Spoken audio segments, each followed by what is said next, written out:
Boris Johnson should ignore desperate pleas made by the SNP to delay the Brexit transition period by 2 years amid the coronavirus crisis, according to a poll of Express readers. Britain officially left the European Union on January 31 and talks to strike a trade deal with the EU before the December 31 deadline have hit a stumbling block following the worldwide COVID-19 pandemic. SNP Constitution Secretary Mike Russell has called on the Westminster government to request a 2-year delay before June 30 date for an extension expires, as he claims Scotland could not afford the double hit of Brexit and the coronavirus pandemic.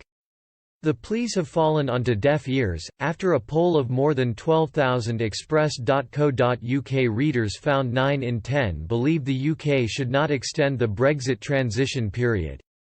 The survey conducted on Monday, April 20 between 11:46 a.m. and 7 p.m. asked 12,046 readers a yes or no question, should Boris Johnson delay? A huge 96% 11,554 of people did not want a delay and voted no. Just 4% 492 of those surveyed thought there should be more time to negotiate with the EU and voted yes. A don't know option was not offered to those surveyed. A number of furious Brexiteers hit out at the possibility of yet another Brexit delay. One user said, "We voted to leave.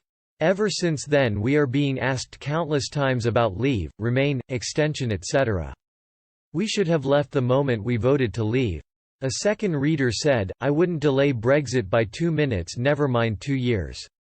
A third user said, "No way. We leave with no deal or a fair deal and on schedule." A fourth reader wrote, "We must leave, now more than ever." Mr. Russell, a key political ally of First Minister Nicola Sturgeon, called for an urgent meeting with Brexit negotiators and urged Britain to maintain a close as possible relationship with the bloc during the coronavirus crisis. He said, instead of its reckless decision to pursue a hard Brexit in the middle of this unprecedented crisis, the UK government the benefits of coordinated European action have never been clearer. An extended transition will keep the UK as close as possible to the EU and provide an opportunity to rethink the future relationship. The UK government is pressing ahead with negotiations without properly involving the Scottish government or taking account of our views. The Scottish economy cannot afford the double hit of COVID-19 and the growing likelihood of a no deal or at best a hard Brexit deal in less than 9 months' time.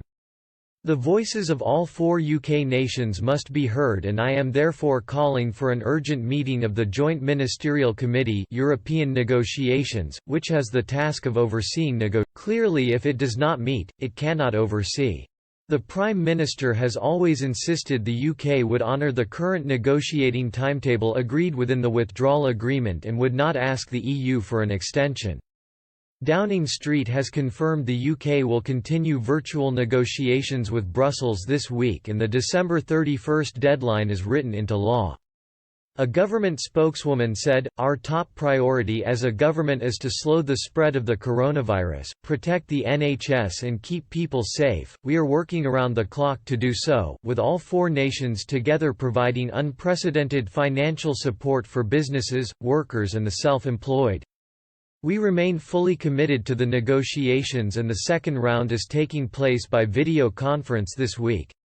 The transition period ends on 31 December 2020, as enshrined in UK law, which the Prime Minister has made clear.